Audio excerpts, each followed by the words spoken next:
an hour to make sure you are nice and comfortable. Of course, what might make you not comfortable are a few pretty nasty potholes.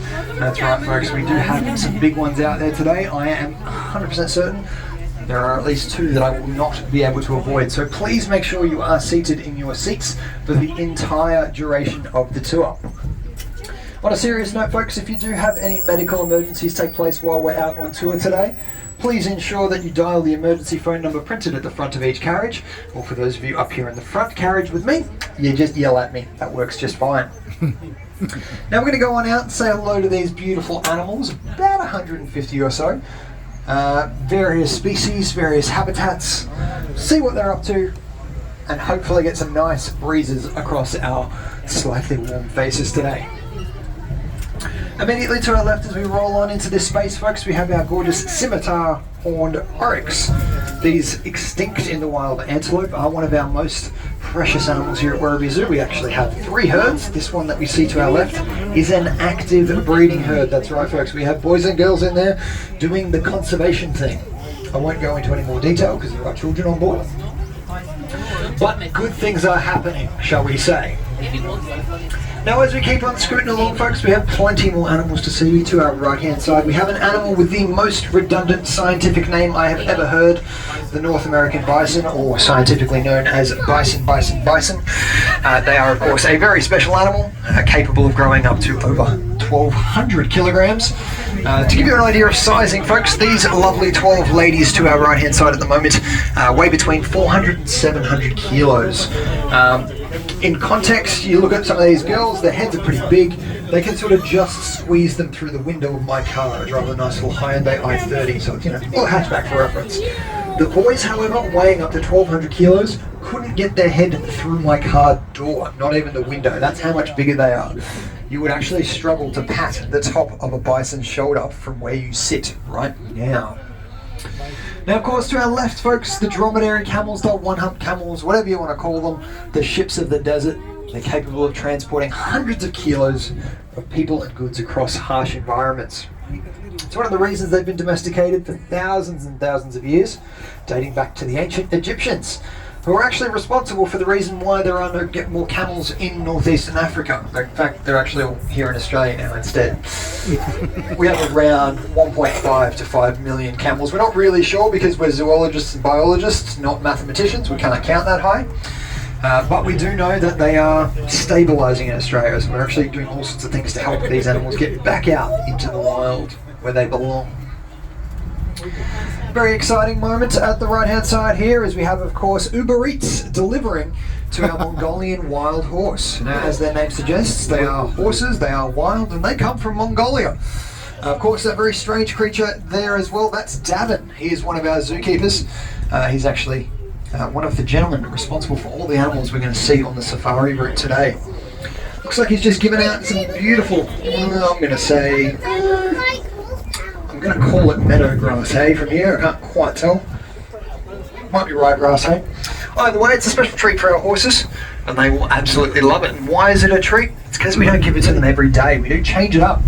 Give them something new for each and every meal, present it in a different way, whether it's just put on the ground as Davin did, or whether we hang it up in a tree, hide it under a rock, or, I don't know, the zookeepers come up with all sorts of crazy, zany ideas to feed our animals, to give them something exciting for meal times. And I think that's worthwhile doing. Personally, I think I would go a little bit crazy if I was given the same meal 3 times a day, every day, for the rest of my life. Can you imagine eating Vegemite on toast every day, every meal? Forever? No, it wouldn't be fun. So, our animals have got it pretty good. Get a bit of variety. It's not like Spaghetti Tuesdays. They get something different and they change it up every time. Now, folks, because it is such a lovely day, I figured we'd go down to the beach. Now, going in this bus down to like Altona Beach or something like that is a bit of a stretch. The bus is speed limited to 30 kilometres an hour. So instead, we're going to take you to the beach here at Werribee Open Range Zoo. We're going to take you down to the beach of the Kubu River. Now, it's a very special place in the zoo because it is the only place that if you drop your phone in it, you will never get it back. It's not a threat, it is in fact a promise. The reason for it, though, is because the inhabitants of this part of the zoo produce quite a lot of poop. And I mean that.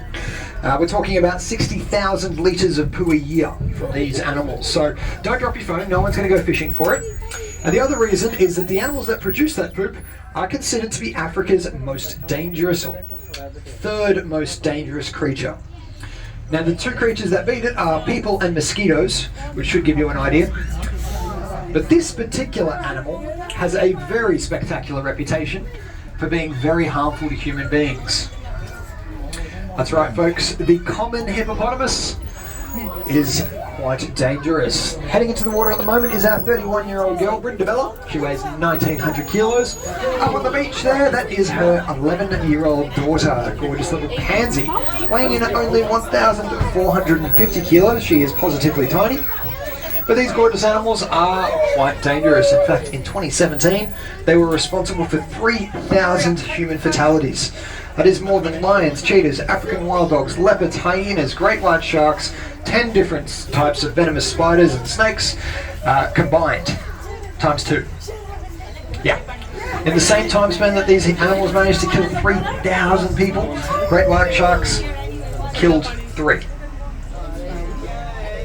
What makes them so dangerous is not only the proximity to humans, as they do live in the rivers that we tend to live by, they're also quite stealthy. These animals, despite being quite big and quite large, they move along quite stealthily, very quietly through the habitats. In the rivers, they can swim up to 40 kilometres an hour, quite silently under the surface of the water. Up on land, they can run at 35 kilometres an hour and do so with surprising stealth. Speaking of stealth, this is not it. Coming up on our left, folks, we have some of our gorgeous female ostrich. How do we know they're female? Grey feathers, meaning they're a girl ostrich. They are, of course, being a bit of a welcoming committee for us, which I'm not upset about. They're beautiful, happy girls, very friendly. They will try and give you a high five, folks. Please don't encourage it, because guess what? They don't have hands. So they use their beaks instead. So if you stick your hand out of the bus, you might get bit. Now folks, we do actually have 8 female ostrich. We do have 4 boys here at Werribee Zoo as well. They are kept separate for one simple reason. We have 8 female ostrich. Each of those female ostrich will lay an egg every 4 to 6 weeks. If there was a single male in this area, each of those eggs would be fertilized. Every one of those fertilized eggs would grow to be an ostrich. Meaning in the space of 12 months' time, we would have over 100 ostrich, and we don't need that many. So instead, we have a lovely collection of unfertilized eggs over to our right-hand side. At some point, our zookeepers are going to draw short straws and go pick those eggs up. They've been sitting there in the sun for quite a while. And of course, those zookeepers will very delicately dispose of them in the compost. As we approach summer, however, the zookeepers will start collecting the eggs, popping them in freezers. And then what we'll do is we'll give those unfertilized eggs, so there's nothing in them, we'll give those to our lions, our African wild dogs, and our cheetahs as high protein icy bowls.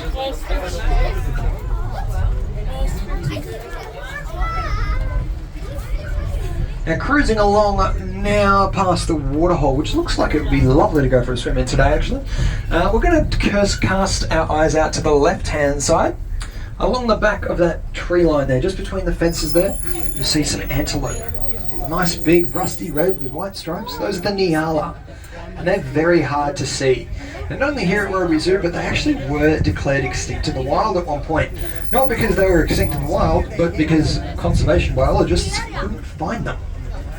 Of course, that's how they deal with predators. We do have some other animals with different techniques, such as the Indian antelope coming up on our left-hand side.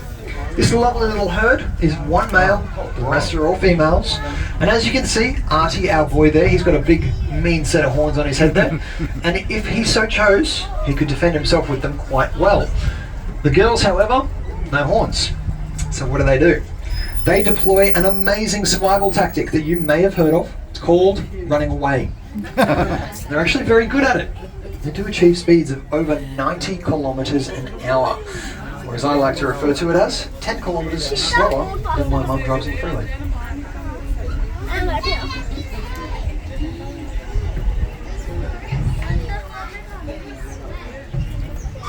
Now folks, we've got a lot to get through today here on the safari tour, but this is where I need a bit of help. My friends in the back carriage, I'm going to need you guys to give me a big wave out the windows once we get past this gate and you see it start to close. Why? Very fast antelope near gate means I don't want to make a radio call saying some of them got out. So your job is to tell me when the gate's closed so we can keep going. And for those of you in the first, second and third carriages, don't stress. I have jobs for you as well. It's okay. There we go. So that gate should start closing pretty much instantly. As soon as it does, just a big wave. Thank you very much. And we're off. How good. Love it when gates work. I think there's a few movies that might suggest what happens when gates don't work properly. We'll talk about those later. Alright folks, this is where the second and third carriages come in. This is a big job. That's why we give 2 carriages the task. We're about to head up a very steep hill in a very old bus that is, let's face it, unreliable at best. So we're going to head up this hill, and if for any reason the bus doesn't make it up there, all my friends in the second and third carriage, you guys are going to get out and push. That's a good guy.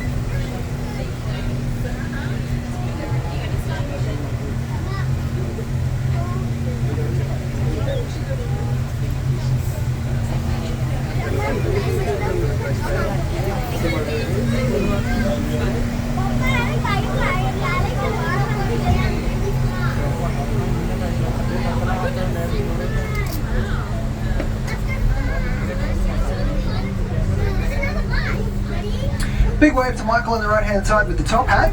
Don't know why he's got a top hat, but it's fine, so he does what he wants. Now of course we made it to the top of that hill thanks to the work of a lovely young lady up here in the front seat. She actually was pushing on the front of the bus for me, giving us that little extra horsepower we needed. So for all of you guys in the second and third carriage, be sure to give her a thank you as you get off the bus a little bit later. Now as we head up over the ridge folks, it's time where we have a bit of a survey, very important survey of course. Give me a wave out the window of the bus if you've seen any of the Jurassic Park or Jurassic World movies. Fantastic, fair few people, that's what I like to see. Now I'm a big fan, Jurassic Park is my favourite movie. My dad made the, I want to call it a mistake, but I think it was good parenting at the time. He took me to go see Jurassic Park at the cinemas when I was 4 years old. It's still my favourite movie, just to say. Now, the reason I bring it up is because Jurassic Park is, as we all know, a documentary about the importance of good fences. Now, we here at Werribee Zoo know the importance of good fences thanks to those films, and as a result, we have some pretty impressive fences and gates. In fact, we are about to head through the largest gate here at Werribee Zoo. It's 4.2 metres tall, strong enough to actually stop this bus, which weighs 30 tonnes, from rolling through it. But interestingly, it's different than the one featured in Jurassic Park for 2 major reasons. First one, ours works. Second reason, ours is not for a Tyrannosaurus Rex. Our gate is actually not for any of the animals you might expect. As an example, it's not for elephants, because we don't have any. And it's not for giraffe or rhinoceros. So, it's for one of the other 5 species of animal down on the lower savannah. We're going to head down and see who's who, and maybe figure out who's responsible for this very tall gate. So as we head through, have a look, have a think, what sort of animal needs a gate this tall and this strong? Ah, yeah, okay. Giraffe. You're right.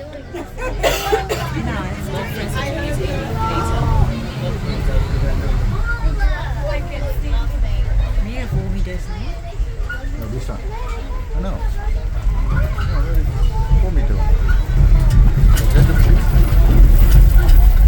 Now folks, we're going to make a little bit of a right hand corner here. If you want a lovely little vista, nice wide open view, out to the left hand side is where you want to point your eyes and cameras.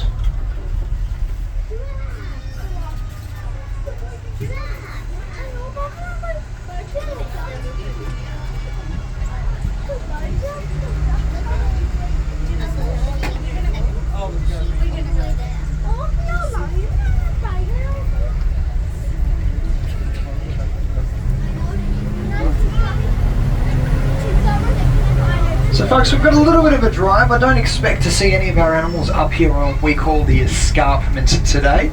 On this sort of good weather day, we tend to find them down on the lower savannah, close towards the edges of the savannah, which basically border right onto the Werribee River. However, for those of you up here in the front carriage, you might be wondering, What sort of job does James have for us to do? It's a very simple one. Because we're about to head along this road, and as you can see, we've got driving dead flat up here. We're not going downhill yet, which means that when we do get to our downhill section, it's going to be rather steep. Now we are going to go nice and slowly around this corner. We've got some scimitar horned oryx to dodge up here, which is always nice. So as we roll around and I explain what the front carriage has got to do, feel free to have a good look at these boys. Now folks, once we do get around this corner, this hill is very steep. It's actually so steep that this bus, despite having 300 horsepower and I would say 5 million Newton meters of torque, it will not be able to get back up this hill with all of us on board. So rather than disconnect half the bus, what we're going to do is just head down this hill. And because it's quite long, full of people, we're going to treat this hill exactly like a roller coaster. So if you're a bit of a thrill seeker, what you do is you throw your hands up in the air as high as you can and you yell out, "Whee!" the whole way down. However, if you're more like me and not a fan of heights, you can do what I'm going to do, and that's hold on and close your eyes. Now, as I'm the driver, closing my eyes does prove to be a bit of a challenge. So that's why my friends up here in the front carriage are going to tell me when I need to turn at the bottom of the hill. So if this tour ends, we can blame them. Alright, here we go. Heading down the hill in 3, 2, 1. Eyes closed, hands up, whatever you want to do.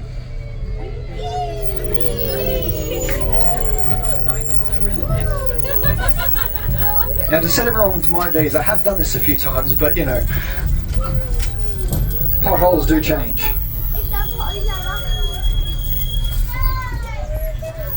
Now I want to share what I just heard up here in the front with my friends down in the second, third and fourth carriages. I heard the phrase, turn, turn, turn, which is great, at the right time and everything. Where we're down here, I feel it's nice and flat, it's awesome. However, a little bit of feedback. Turn left. Would have helped. Would have been a very different tour. Now folks, we have animals absolutely everywhere down here. None of them immediately around us, but that's okay. So we're going to follow the roads wherever they may take us. If anybody's from Sydney, if you feel like this is quite like home, like quite comforting to you, it's because we have a lot of one-way roads down here that make no sense. I'm allowed to make that joke, guys. I was born in Sydney. But now we're going to cruise on around, see what's happening, see where everyone is. We're going to give a few other buses a bit of space. There's everyone down here. Looks like it's peak hour down here. Even got our zookeepers out and about. Looks like they've got the goods on the back of the... What are they driving? Oh, they've got the Ford Ranger today. Lucky, lucky. That's the good one. That's the one with the air conditioning that works. You can see off in the distance eland, male ostrich, beautiful plain zebra, some more scimitar horned oryx. At a glance, I think we're going to go around and say hello to the big stuff around the other side first on our adventure here. Of course, for those of you who are particularly keen-eyed, if you look out to our left-hand side up here of the front carriage, that's a massive pothole dug by a rhinoceros. And if you look around very carefully, you might even see some massive piles of rhino poo scattered around the place. It's not that our zookeepers are lazy, trust me. But they actually leave those piles of poo around, very intentionally. It actually marks out the rhino's territory, so it helps the rhinos feel safe. But because rhinos have got no natural predators, what happens is the other animals that live down here feel safe also.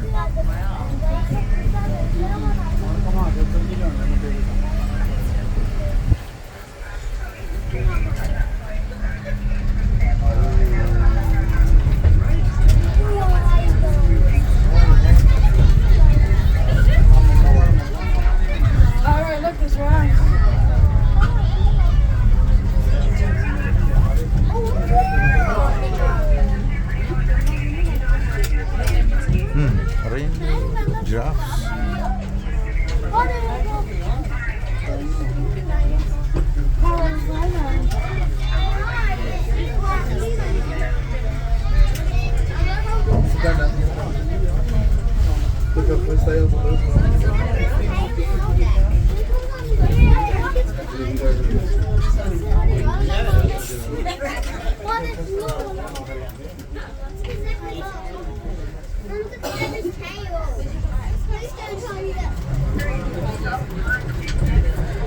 Alrighty folks, rolling now to what we call the Giraffe Corner.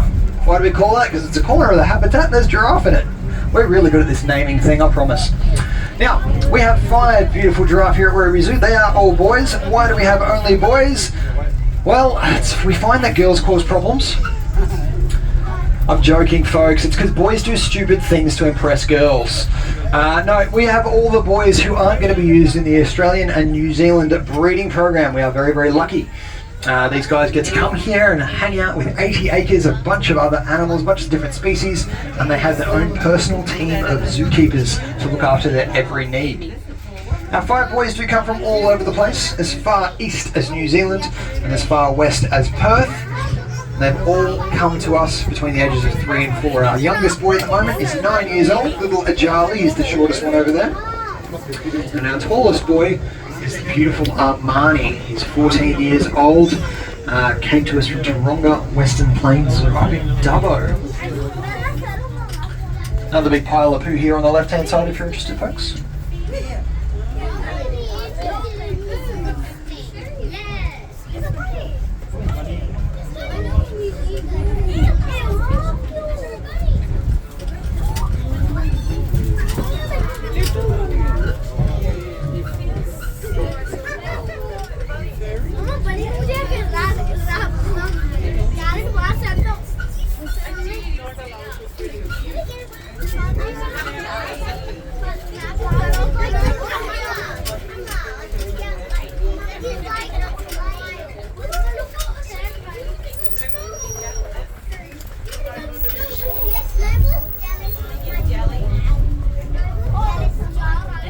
That's the rhinos.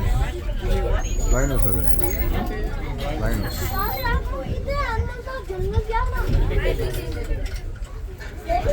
Now folks, we are rolling through a massive pothole. And I say massive because it is a big one. You're all going to feel it. I cannot dodge it. Trust me, I've tried. So we're just going to go nice and slow. Enjoy that breeze coming through. It's lovely, isn't it?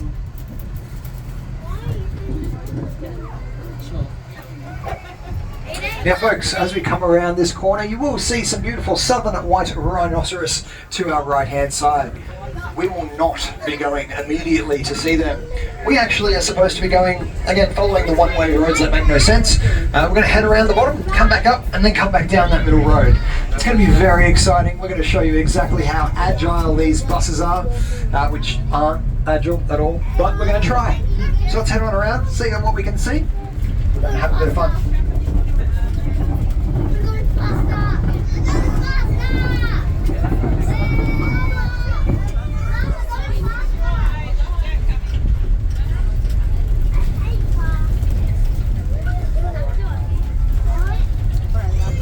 Don't worry folks, we will be coming back for those rhinos. We'll be coming the other way though.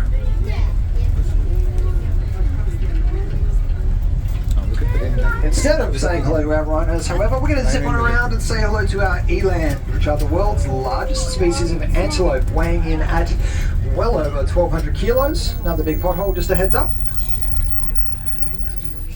This is a pretty good one. I don't think there's any getting through it smoothly. Or maybe just for us up here in the front carriage. No, there we go, got it.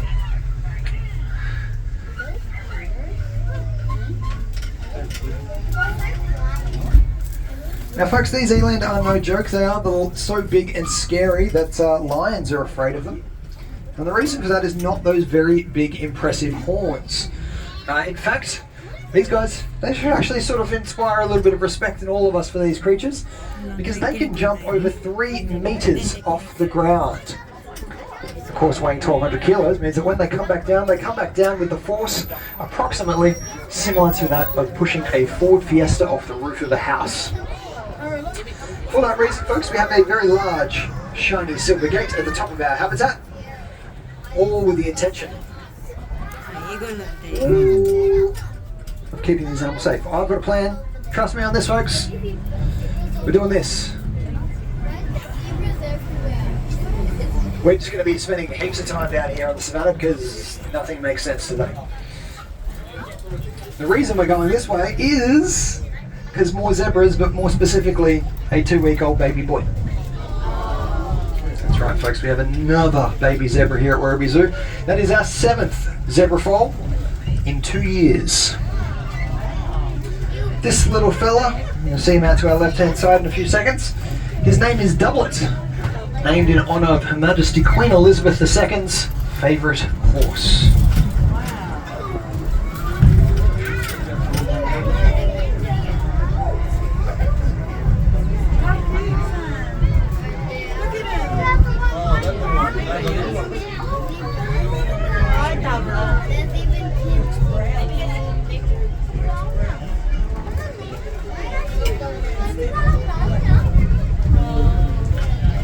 Cruising back now, past a few more of our eland. Of course, our male ostrich black feathers mean they're boys.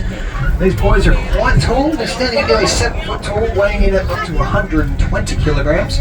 Still, however, capable of running at speeds of over 70 kilometers an hour. Now, no joke, folks.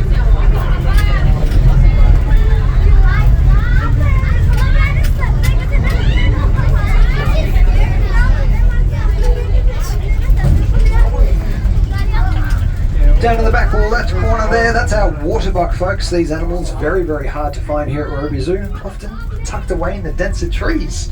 They are, however, very well known for being very smelly and very good swimmers.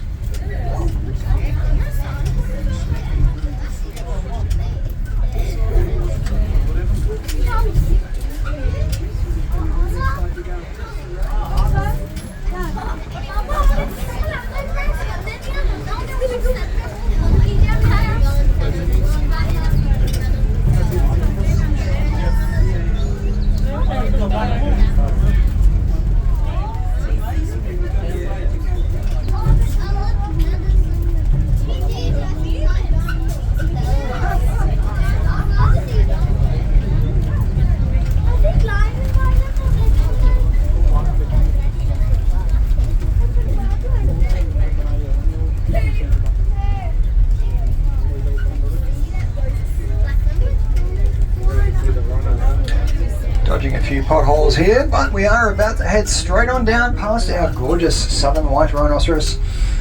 Now we do actually have 6 southern white rhinos here at Werribee Zoo. No, I'm not saying double. We only have 3 of them down here on the lower savannah. Very good reason for that split though. We have 3 beautiful rhinos, Cece and Lataba, a pair of sisters, and their, shall we say, shared boyfriend, beautiful boy called Umgana. They're out the back. They're in a nice little habitat where they just get to hang out to themselves. And the reason they're separated is because Cece and Umgana have previously successfully bred. When I say that, their daughter, Capenzi, is down here on the lower savannah. So we need to separate Capenzi from her dad. But we also have the lovely 42-year-old female Marque. She's the one with the very straight horn on our left-hand side here. And then we have down here joining these 2 beautiful girls, the very strong, handsome chap, a beautiful boy called Kafaru. Kafaru, of course, being the one on the right-hand side.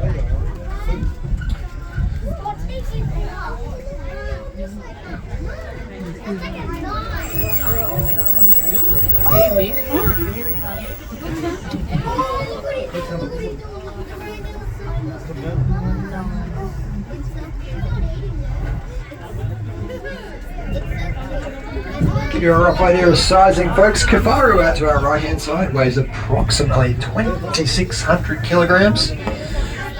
Capenzi to our left, a bit more than him.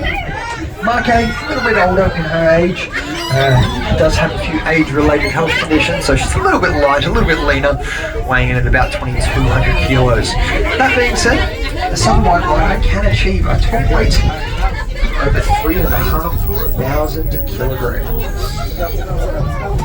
Terrifyingly big. Biggest rhino at Werribee Zoo at the moment is in fact Cece, Capenzi's mum, who's off display out the back at the moment, weighing in at nearly 2,800 kilos. She is a very big, very fast girl. In fact, one of our zookeepers, Lance, was doing a bit of what we call recall training. So basically they stand on the back of the ute, give a verbal or auditory cue to our rhinos, and the rhinos follow them very quickly across the savannah. The idea is that in the case we need to get the rhinos out of this area due to flood, fire, whatever it is, get them out of here very quickly and up to a secure pen up on what we call the flood refuge up the top.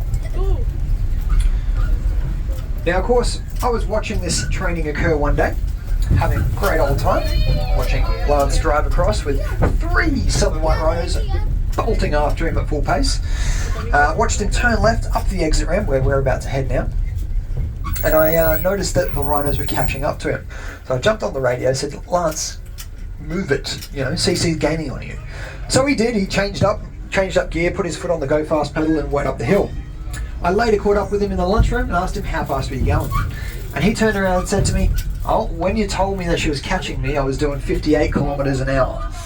So CC is faster than 58 kilometers an hour. We haven't been able to actually test that properly because, well, it's very hard to get rhinos to run when they don't want to. So you just let them do what they want to.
Rolling through the gate here, the Tyrannosaurus-esque gate here for those eland, those big brown antelopes. Crazy to think they could almost get over that if they wanted to. A lot of people understandably expect that gate for our giraffe, but what's quite fun is that a gate or a fence that is 1.8 meters tall, 6 foot tall fence, same height that most of our backyards have got around them at home, is actually too tall for a giraffe to step over. That's right, folks. If you have any sort of half-decent fence at your home, you could conceivably have a giraffe in your backyard. It would be highly illegal, and I don't recommend it. And you'd also have to somehow find 45 kilos of food for just one giraffe every single day. It would be a challenging feat to do, but you know, if you've got the resources and the space, and you know, you're a zoo that's got the licenses, you could absolutely have a giraffe.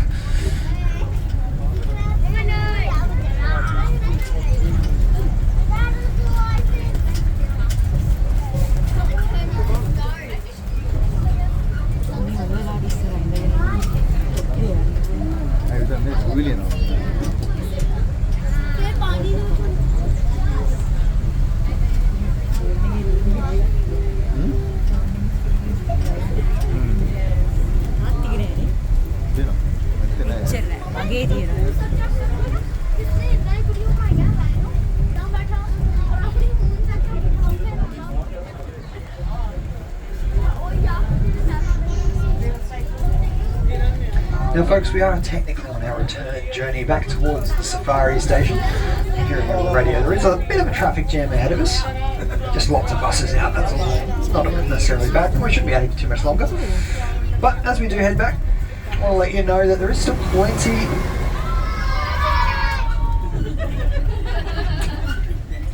Is anybody else as surprised as I am at that? Alright then. I'm going to have words with Aaron and his bus full of people a little bit later. Anyway, I was going to say there is still plenty to see and do here today. Now, technically speaking, on paper and on the website and on the map and everything like that, it does say that it says the zoo will close at 5 p.m. little bit of an insider secret. That's not true today.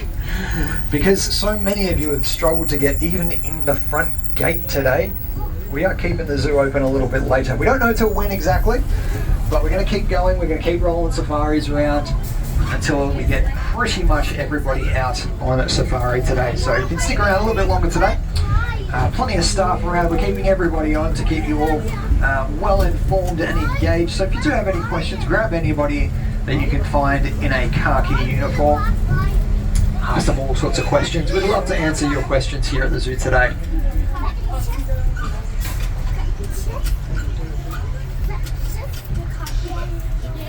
That's a gate. That's the gate.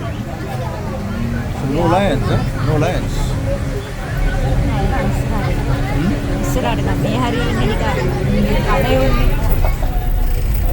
No. Yes, team heading back now. Yeah.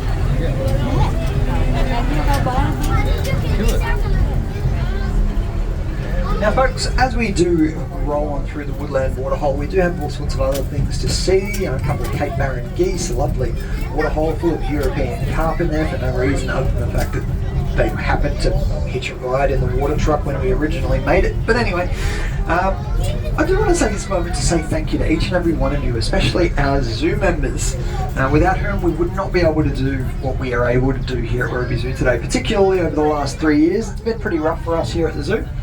But thanks to our zoo members' continued support, we're able to keep the lights on, the animals fed, and most of our staff still around, which is fantastic. We only lost a few people who just moved on to other industries throughout the pandemic. Of course, for those of you who are here today as paying visitors, not quite members yet, it's definitely worth something considering. Perk number 1, you get unlimited access to all of the zoo's Victoria properties. That's right, all 4 of them. That's right, we do have the Kyabram Fauna Park joining the family as well. Of course, the added benefit that isn't actually advertised really anywhere for some reason is that if you even happen to be from interstate, I got a few good laughs about my joke about Sydney earlier, so if anyone's from New South Wales, become a zoo member for us. Because ours is cheaper than the one for Taronga and you still get into Taronga for free anyway. Fun fact. In fact, even if you're from South Australia, actually no, their one's cheaper than ours, but we get into more zoos than them. Perth Zoo, they only have one zoo, but you can get in there for free too. So our zoo members get all sorts of benefits, including discounts in the shop on encounters, deluxe safaris, you name it. All sorts of stuff. If you do have any questions, I am not the person to ask.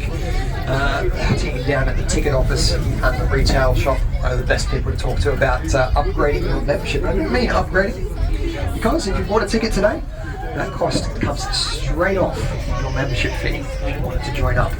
Definitely worth doing.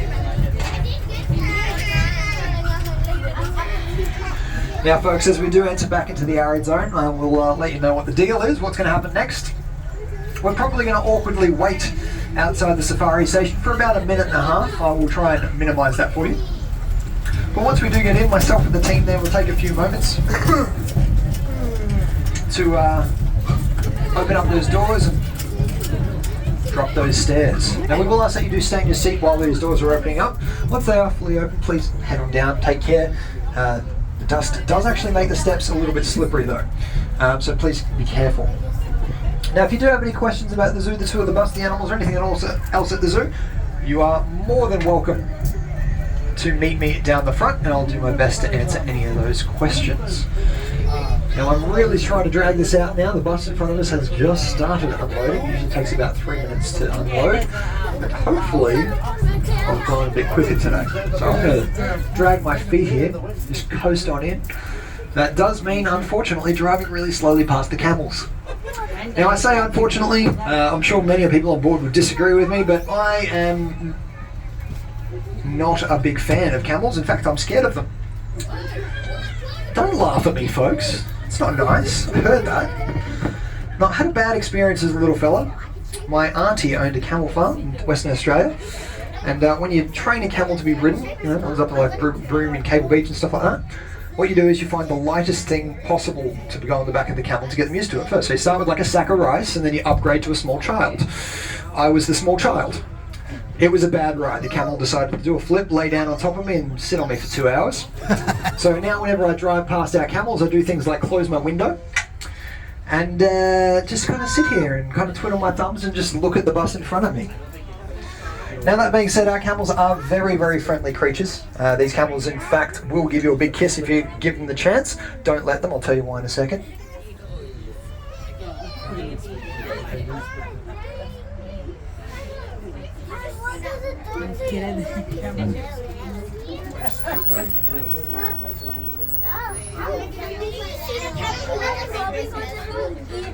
Now, as to why you don't want to let a camel kiss you, well, it's not just saliva that they leave on your face and clothes.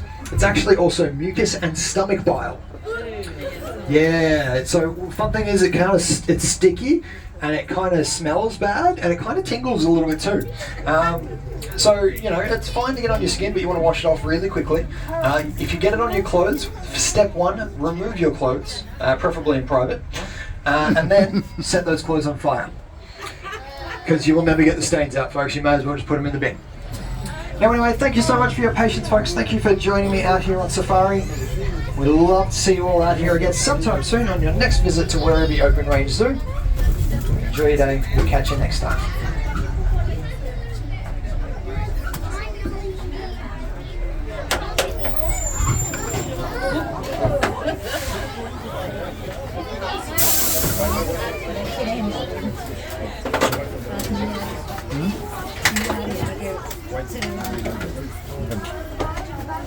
Alrighty guys, we're gonna get these doors open, stay seated, don't lean against them, they do open themselves. Did you have a good safari? Yeah! Beautiful! Choose. One, two. Take a bit closer, guys.